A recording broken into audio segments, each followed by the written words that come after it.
Assalamualaikum warahmatullahi wabarakatuh.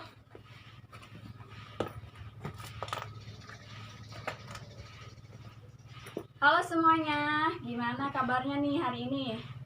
Oh, alhamdulillah kalian baik semua ya. Oh, kabar ibu alhamdulillah ibu juga baik. Oke, sebelum kita memulai pembelajaran, silahkan Fuad pimpin doa dulu ya. Oke. Sebelum itu ibu mau absen kalian dulu ya, biar kelihatan siapa yang nggak masuk nih, siapa yang rajin, oke? Dede Fatan. Oh, Dede Fatan nggak masuk lagi. Kenapa dia? Oh, sakit. Nanti jangan lupa ditengok ya. Uyum, Amelia, Farida, Saida, Adit, Adi, Selfie, Fuad, Israj, Khairuddin, Imas, Siti Soleha. Mana Siti Soleha? Oh ya, baik. Lagi izin ya ikut olimpiade. Vidya Didah. Oke. Al Furqani. Ya ada. Sydney. Oke, baik.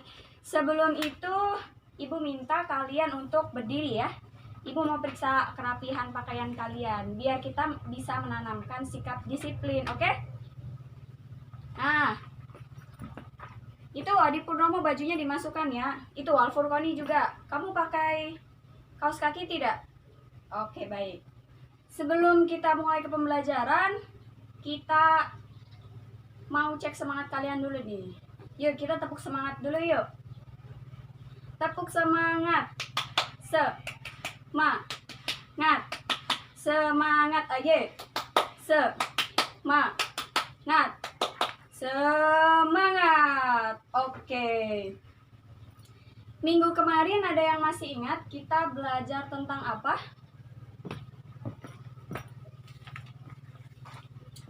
Nah, betul sekali Isra. Kita kemarin belajar tentang siklus sel. Nah, siapa yang bisa menjelaskan kembali apa itu siklus sel?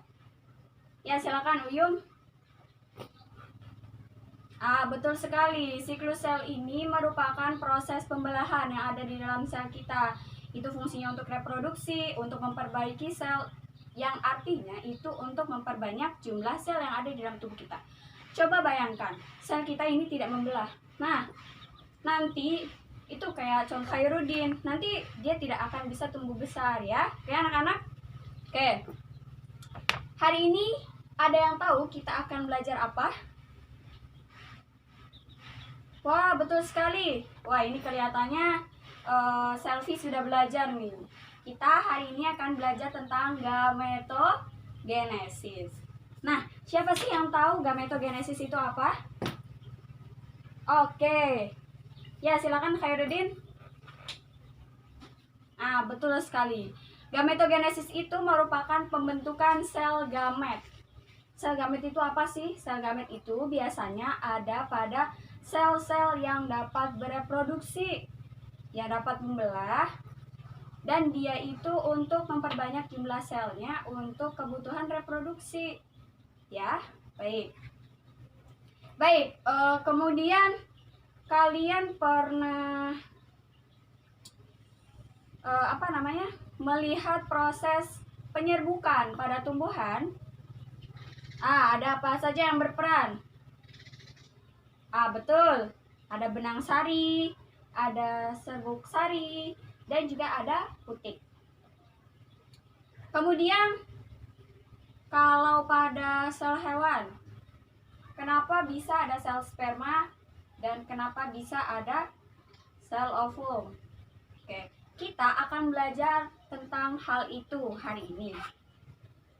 Kemudian di antara proses fisiologis yang ada di dalam tubuh makhluk hidup, baik tumbuhan maupun hewan, itu mana proses yang berhubungan dengan proses pembelahan sel dan proses reproduksi? Ada yang bisa jawab? Nur Farida, ya silakan Nur Farida. Oke, betul. Gametogenesis. Nah, gametogenesis ini itu ada yang di tumbuhan dan ada yang di hewan. So, siapa yang bisa menyebutkan apa yang ada di tumbuhan dan mana yang ada di hewan? Ya, Vidya, silakan Vidya. Oke, betul Vidya. Ada makrosporogenesis dan ada mikrosporogenesis. Kalau yang di hewan, siapa yang bisa menjawab nih?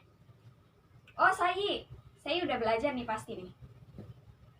Betul sekali, ada dua ya. Ada spermatogenesis dan ada oogenesis. Sebelum itu, siapa yang pernah melihat serbuk sari? Bentuknya seperti apa? Ya, silakan Adit. Oh, betul sekali. Bentuknya itu seperti serbuk polen ya. Serbuk polen ini merupakan serbuk sari yang nantinya akan berguna untuk proses penyerbukan. Bisa nanti jadi buah. Oke. Kalau di hewan, kalian tahu ada sel sperma dan sel ovum? Oke. Kita hari ini akan belajar mengenai gametogenesis yang ada pada tumbuhan dan hewan. Tujuan pembelajaran kali ini adalah setelah mengikuti pembelajaran kali ini, siswa diharapkan dapat mengetahui apa itu gametogenesis. Kemudian setelah melakukan pembelajaran juga, siswa diharapkan dapat membedakan antara proses gametogenesis pada tumbuhan dan hewan. Kemudian ada siswa dapat menjelaskan apa itu spermatogenesis, oogenesis, mikrosporogenesis, dan makrosporogenesis. Kemudian sebelum kita masuk ke pembelajaran, silakan kalian buka halaman 53 ya, di buku paket kalian ya. Oke, 53 ya, kalian buka. Itu ada tentang gametogenesis. Oke, kita akan pertama, karena minggu kemarin kita sudah belajar berkelompok, minggu ini kita akan belajar lewat video. Kita akan tonton video dulu ya. Setelah kita menonton video, kita akan menjelaskan mengenai apa itu mikrosporogenesis dan makrosporogenesis. Kemudian kalian boleh tanya jawab dan kita akan melakukan evaluasi ya, jangan lupa. Oke. Nah, ini adalah video mengenai spermatogenesis dan oogenesis. Silakan kalian lihat ya. Spermatogenesis and oogenesis are meiotic cell division processes that occur within the male and female respectively. Spermatogenesis, sperm production; oogenesis, egg production. Spermatogenesis is a continuous process that begins with puberty and continues into old age. So it starts with the spermatogonium, which is a diploid cell that undergoes mitosis to create two primary spermatocytes. And that's when meiosis occurs. So in stage 1 of meiosis, the primary spermatocytes will divide into two secondary spermatocytes. In stage 2 of meiosis, they will divide into 4 spermatids. These 4 spermatids then become motile to create 4 equal-sized sperm cells. So remember, we said we start with 2 primary spermatocytes. That means in total, 1 spermatogonium will create 8 equal sperm cells. Oogenesis begins prior to birth. So that means within the embryo, the oogonia are undergoing mitosis to divide into 2 primary oocytes. So 1 primary oocyte will produce 1 egg cell, which means 1 oogonium will produce a total of 2 egg cells in the end. Oke,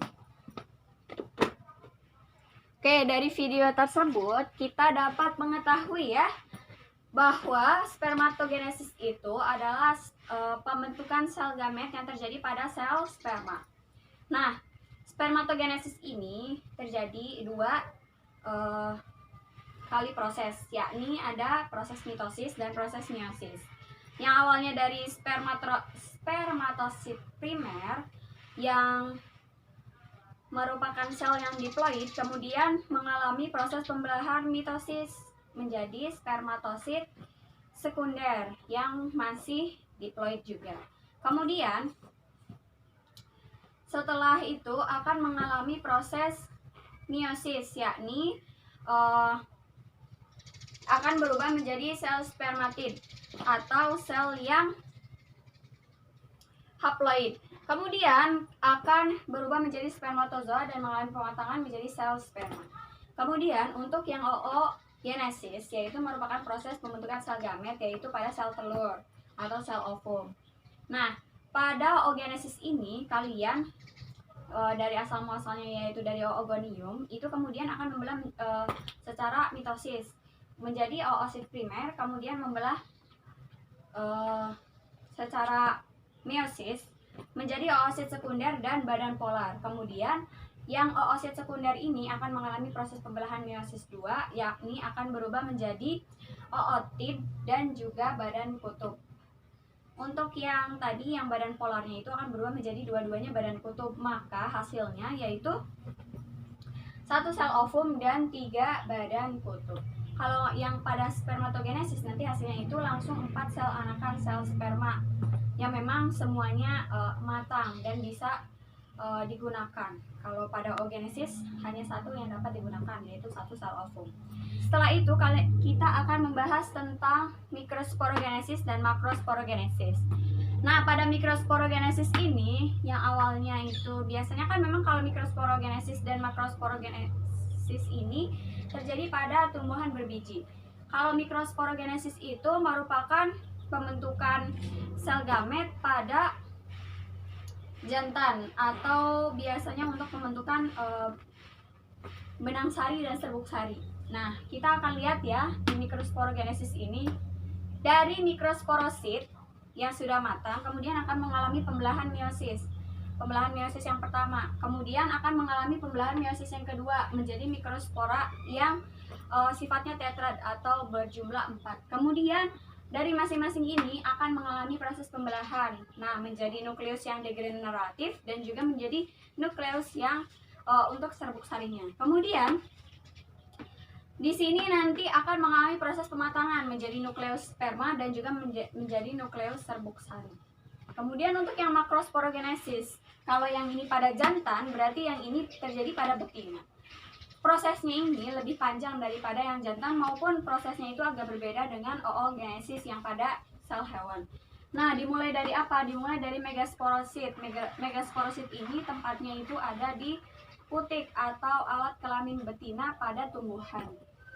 Nanti megasporosit ini akan mengalami pembelahan meiosis pertama, kemudian akan mengalami meiosis yang kedua menjadi megaspora. Nah, dari masing-masing megaspora ini persatuannya itu akan mengalami karyokinesis. Setelah mengalami karyokinesis dan pembelahan kembali, dia akan mengalami lagi karyokinesis yang kedua menjadi 4 sel. Kemudian nanti ini akan mengalami karyosis yang ketiga, itu akan menjadi 8 sel. Nah, dari masing-masing 8 sel ini akan mengalami proses pematangan lagi. Nanti hasilnya itu menjadi kandung lembaga. Kandung lembaga ini terdiri dari apa aja sih? Terdiri dari nukleus sel telur yang itu yang paling besar dan memang paling matangnya. Ya, nantinya akan dibuahi oleh sel serbuk sari. Kemudian di sini juga ada sinergid, yakni berada di kanan kiri dari sel nukleus sel telurnya. Kemudian yang di tengah ini ada apa sih? Dia itu saling berkaitan ya. Itu ada persatuan antara nukleus inti kutubnya. Baik, dari yang telah Ibu jelaskan mengenai gametogenesis, maka kalian dapat menjelaskan bahwasanya di antara proses fisiologis yang ada di dalam tumbuhan maupun yang ada di hewan itu terjadi ada yang pembentukan untuk sel jantan maupun sel betina. Kalau yang di tumbuhan juga sama, ada yang untuk serbuk sari dan untuk putik. Ya, sekarang siapakah yang ingin bertanya? Oh, Amel mau bertanya, Amel? Ya, oke. Pertanyaannya gimana? Oke.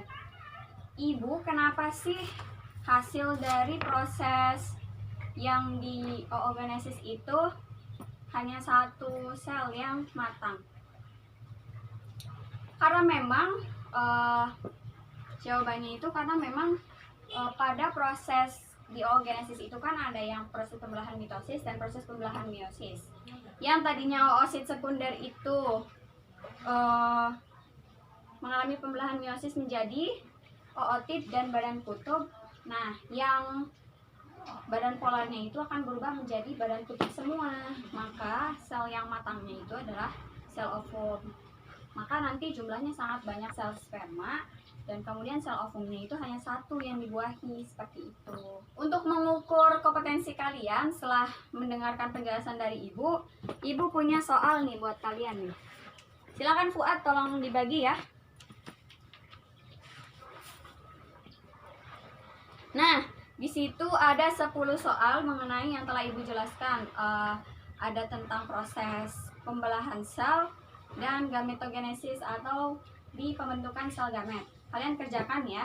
Silakan, waktunya 10 soal cukup ya, 15 menit. Oke, baik. Kita tunggu ya.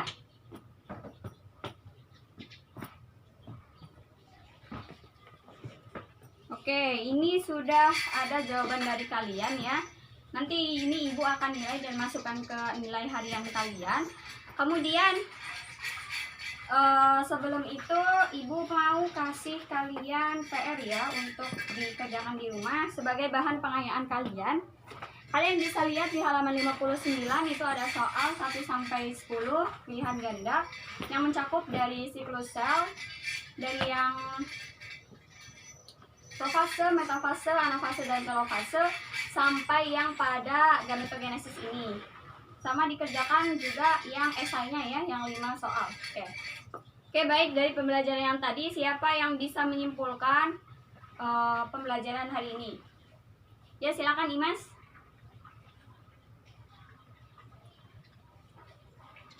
Oke, betul sekali. Gametogenesis adalah proses pembelahan sel yang terjadi pada sel gamet. Gametogenesis ini terjadi pada sel hewan dan sel tumbuhan. Nah, pada sel hewan itu ada spermatogenesis dan oogenesis. Pada sel tumbuhannya ada mikrosporogenesis dan makrosporogenesis. Kalau yang spermatogenesis itu pembentukan sel apa? Betul sekali, sel sperma.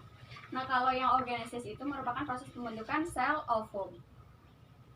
Kemudian hasil dari sel sperma itu ada berapa? Siapa yang tahu?